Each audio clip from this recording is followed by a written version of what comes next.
Hello guys, Alex from McVeigh Games here. Today I have another LORCANA gameplay, but I'm testing something new out. So I have three gameplays in this video, all with the same deck.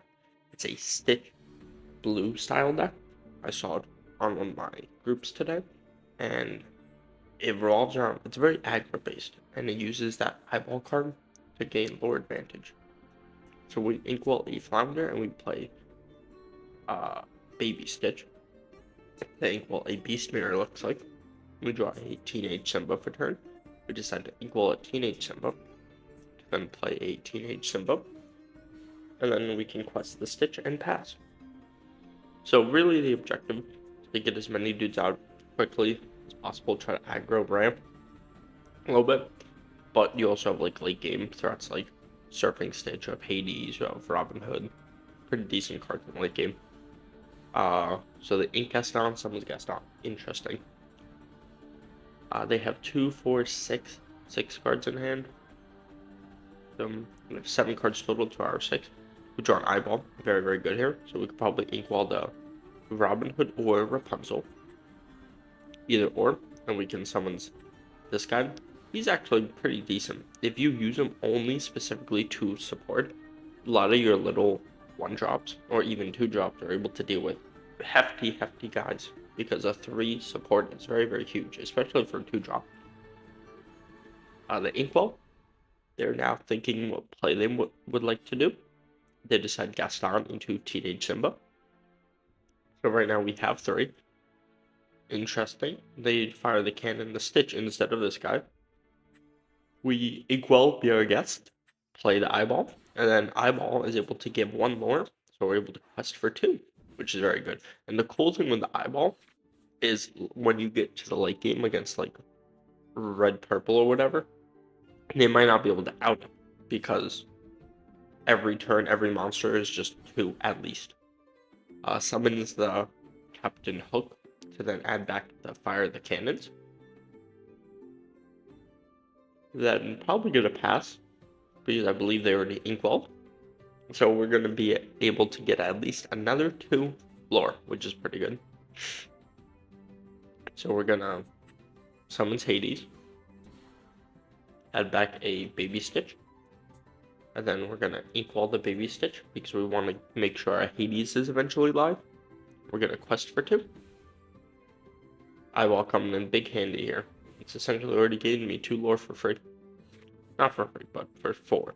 But eventually it will be free. Inkwell a Heroic Aladdin. They got 5 cards in hand. They decide to attack Captain Hook into that guy. And then they have Break, which this was crazy because like no one plays Break. The fact that they were able to get rid of it was wild. So I decide to probably inkwell the Rapunzel and then play the blue big Maleficent. And then decide not to post with Hades because I don't want them positively trading with their Tinkerbell into it. So I wait until they would want to quest. Then I can attack my Hades accordingly. And it worked out here because I would be able to attack with the Tinkerbell. I'm glad I didn't do that. They quest for 1, very minuscule. They quest for 2, okay, so that's fine. I'll draw a Grandma for turn. So we're gonna summon Grandma. We're gonna quest for 3. And we're gonna pass turn. They draw for turn, so they have 3 cards in hand, 2 cards on field to our 3 cards total. So they got a +2 on us currently. They summons a Steel Hans, very interesting. Card's able to, when you quest it, it deals 1 damage to, believe, any character. It might only be opponents, but if it's any character, that's an interesting thing that you could do with like Rapunzel. Then they Tinkerbell beat over my large Maleficent, and then they destroy my grandmother, which I believe I'm going to put in inkwell. And then they pass turn because they can't do anything. I play Hades to inkwell the Hans because I don't want the 2 inkwell. I didn't want to give them 2 inkwell from the Tinkerbell. And then I pass turn. I have no other place. So they draw off turn. They have 3 cards in hand and a Tinkerbell. So it's still +2. If they decided to ink, they'd only be +1. They do not. And they don't even quest. So Hades can freely quest here. And then I play another Hades And I believe... Oh, no. Okay, so I'm putting them on Deal with My Hades. They equal a break. Very interesting. And then from here, probably just get a quest, because both their dudes will perish if they attack into the Hades. And Hans is able to do 1 damage, very similar to Plasma Blaster. And then they're going to pass for turn. I draw another Hades. It was insane. We drew Hades in 4 turns. 3 Hades in 4 turns. So we summoned it, and then they inkwell the Tinkerbell. Because it shifted, the baby Tinkerbell underneath, along with the large Tinkerbell, both go to the inkwell. So they draw a turn. They quest, they do 1 damage. They have 3 cards in hand, so both guys have 1 damage on it. And then they be prepared. Very interesting. Draw an eyeball. Very, very good here. And then summons the supporter guy. Pass for turn. This card's going to put in a lot of work because it makes it so that every single character I summons puts a lot of pressure. Summons a baby Aladdin. And then they another break. That's crazy. And then they smash it, which I feel like is just incorrect. Draw Robin Hood. I decide to Hades here. Get rid of the Aladdin, so that they can't do any heroic shenanigan top decks. And then the Robin Hood could put decent pressure. Yeah, see that? Whoa! That's crazy. That would have been absolutely insane. So what I can do here is I can quest, summons Rockstar Stitch I just top decked, and unless if they have a Dragonfire or Be Prepared, I have game, because the Aladdin cannot deal with the Hades. Which right here was a huge misplay on them, because they should have summoned Tinkerbell first, done 1 damage, and then they could have Aladdin attacked into the Hades, beating him, lowering me by 2, and then they would have been able to maybe stay in the game a little bit, but it still would have been a little bit rough. Because I would have went down to... Yeah, it was a huge misplay on their step. Definitely might have been able to come back there. So we're going to hop right into the next game. I sped the video audio up for you guys because I wanted to pump out more videos quickly, and I don't want you sitting there with just background noise when we're just thinking. So I put 4 back to draw 4. I got a Flounder, a Rockstar Stitch, a Grandma, a Big Maleficent, a Hades, a Rapunzel, and a Hades. So we have the Hades loop, which is really cool. We decided to inkwell a Rockstar Stitch and play a Flounder and pass. They draw for turn, so they have 8 cards in hand. Figuring out, so they inkwell a Mad Hatter. So they're on some type of Emerald strategy. Those decks have been very, very good recently. A Emerald Purple deck has a really good matchup versus Red Purple, and Emerald on its own is a very fast color. So this game will definitely come down to a race. You draw a turn, so they have 8 cards in hand again. Every time you go first in card advantage wise, you're always going to be at least down 1 card, just because they get that draw. So we draw the eyeball for turn. So we're probably going to inkwell a Rapunzel, because we want the eyeball to gain huge value for us. And then we ink the 2, and then just pass, because we don't have any 3 drops right now currently. I think that's what this deck might lack. It might lack a little bit of 3 drops, but it is what it is. I might post a deck list for this in a little bit, but it's right now the deck that's being played in top Pixelborn, so I don't want to leak anything that is not mine to be leaked. I'm just testing the deck out, bring awareness to this strategy, use an eyeball, give Grandma 1, and then quest for 3. So we're already at 6 to their 0. And they are still +1 on card advantage because they have 8 cards for 2, so they're +2 right now, but they're going to ink, put them at +1. Flynn Rider is interesting. It's very good versus matchups that decide to challenge, but unfortunately this blue-yellow deck does not challenge a lot. And the 3 Hades in my hand right now is very unfortunate. It can be used for a cool loop, but having 3 of them is weird because like inking is a little unfortunate. So they attack my grandmother. Probably I should inkwell it. It looks like the timer's running out, so I might have been distracted while playing this game. Yeah, I didn't get it in time.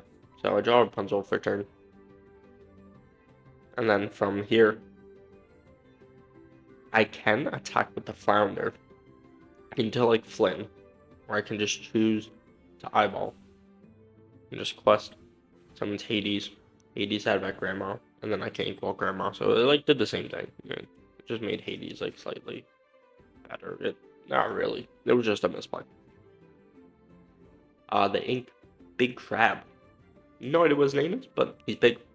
Summons Mad Hatter. That's quite insane. The quest for the right. So they're on the race. Get a big Maleficent. I decide to attack into the Detective Mickey to gain a nice +1, because then I can Rapunzel summons to draw another one. So nice +2 there. And then we eyeball into Flounder, putting us at 10. And then we pass. Okay, ink the Robin Hood and pass for turn. They have 5 cards in hand, 2 on board. Ink a Toa Toa. Oh, crap. Ink crap. Summons. Oh, jeez. That's the dude that when he quests, you target an opposing character and they can't quest next turn. Mad Hatter putting a lot of pressure here. I decide to eyeball. Quest for 3. Quest for 1. Quest for 1, putting us at 15. We can summon some Maleficent and pass. Those little crook guys that questing is going to pose a big problem, especially with another one there, decide to ink the eyeball. Absolutely insane. Okay, makes sense to summon the Mad Hatter. Mad Hatter is pretty good here. Quest. Quest another, so puts him at 13. 14. They're probably going to target my big Maleficent. And then they're going to quest the other one, target my Rapunzel. So, those can't quest the following turn. I won't be able to do anything, so I'll probably have to figure out how to positively trade into them. Unfortunately, this deck does not rush, so I don't think I'm able to deal with any of the all of the characters that he has in the field, because those like non-questy dudes have a really big butt. I believe it's 4. So, unfortunately, we were not able to win out this one, but it was a good representation that if you're able to stop questing in an aggro deck, it does very well. So it's a good thought to learn. And once again, the green strategy is a very fast strategy. So we just inkwell, we can summon the Surfer Stitch, first time playing the card, and then draw 2. It's a very interesting late game, and then we can just gain 2. So it's going to be a 20-17 loss. But it was just a foot race. So we concede. Going on to the final game that I decided to test out with this deck. It's working pretty good. I feel like I was very confident playing it the entire time. So just waiting on the match finder right now. There we go. And I go first again. Went first all 3 games. First hand has a lot of let it goes. Don't really need them. Get rid of everything but grandmother. Draw another let it go. That's crazy. 4 let it goes and 13 cards. So we draw Maximus, Grandma, Baby Stitch, Teenage Simba, another Grandma, and let it go. So Maximus is cool because if you're playing against those aggro decks, on turn 3 you're able to summon it, and you're able to have your little guys deal with some other little guys, possibly, because a lot of little guys have less than 2 attack. So if you're able to attack into them and like a Stitch won't die, it's very, very good for us. Or like your Grandma attacking into a Lilo, something like that. So they're a yellow strategy. The Inkwell, Be Our Guest. They had a Lilo summon. Hopefully they have the combo and they're able to. No, they don't. Yellow Steel, interesting. I haven't seen that much. So Stitch can freely attack into him, and then the Simba can quest with Bodyguard and Protect. So we decided to do another one? No. So we summons Grandma instead. Ink him. Yep. Because Grandma's going to go into ink anyway. They draw for turn, so they have 2, 4, 6, 7 cards total to our 6. Now we're even in card advantage. They summons a Baby Tinkerbell. Steal Baby Tinkerbell, that is. And they can they just pass. Very interesting. So we drew a Rapunzel over turn, so we can inkwell a Maximus or a Let It Go, and probably summons Rapunzel to draw a card. Nice little +1. Maximus I feel like might be useful, so I decide to ink Let It Go, because it feels very underwhelming on the low characters. And then I heal Stitch 1 to draw a yellow Hades, and I quest all 3 and pass. They draw for turn. They have 5 cards in hand with 2 on board. To our 3 cards in hand and 4 on board. They inkwell a Beast. the MST like beast, and that's if you play Yu-Gi-Oh, it destroys a spell or trap, or in this case an item card. We decide to put the grandmother into the inkwell. The Tinkerbell then will be able to attack into the teenage Simba, and then do damage. Whoa. Interesting. Okay. They could have just quested with their Aladdin instead of doing chump damage to the Rapunzel. So we ink the Maximus. We summons a Robin Hood to draw a card. Let it goes. Pretty good. And then we quest for 2 pass. They draw for turn. So they have 4 cards in hand. They decide to ink a baby Simba. The 1-drop steal that says draw 1, discard. Summons a Rapunzel. Very good here. Heal 2. They got 4 cards in hand. They fire the cannon, the Rapunzel. So that was probably their plan from the previous turn. And now I have a Robin Hood on the field, and they can freely quest their Tinkerbell, because I have no characters that they would like to challenge. I draw another Robin Hood for turn. Very interesting. So I can inkwell the Let It Go. I can summon the Hades, and I'm going to give it the Tinkerbell, because that's my biggest threat. And then I'm going to quest the Robin Hood. Pass for turn. They draw. They have 4 cards in hand currently, with 1 on the field. I have 2 on field, 2 in hand, and I'm at 9 lore to their 4. They summons a Bodyguard Mickey. Very interesting. I ended up playing against a Bodyguard deck yesterday, and they were able to put up 3 of those like Bodyguard item cards. So every time one of their bodyguards left, they drew 3. Very crazy. So they decided to fire the cannons to Robin Hood. An interesting choice because it doesn't do anything, so it was just an egg 1. They played Dinglehopper, which is another questionable choice in cards. I draw a yellow Hades for turn. I decide to just quest probably everything because there's no need to really do anything. Add back Rapunzel, and then I can quest. No, then I can ink the Robin Hood, summons Rapunzel, heal to draw 2 cards. So more card advantage, and then I can quest everything, and I put them on You Have to Deal With My board because I have exact game. And unfortunately, there's no rush characters between the 2. So unless they have like weird Tinkerbell combos, which they do not, so that's the game. I've been enjoying playing this deck, and please let me know in the comments below if you enjoyed this long style video with a couple more matches in it. I know I don't have a deck profile in it, but I really try keeping deck profiles for deck profile videos, and I want to just pump out as much gameplay for you guys as possible. So if you liked the video, please like, and I don't normally ask this, but subscribing would be nice, trying to get to 1,000 so we can be monetized. I appreciate you guys. You have a great day. Stay safe and peace.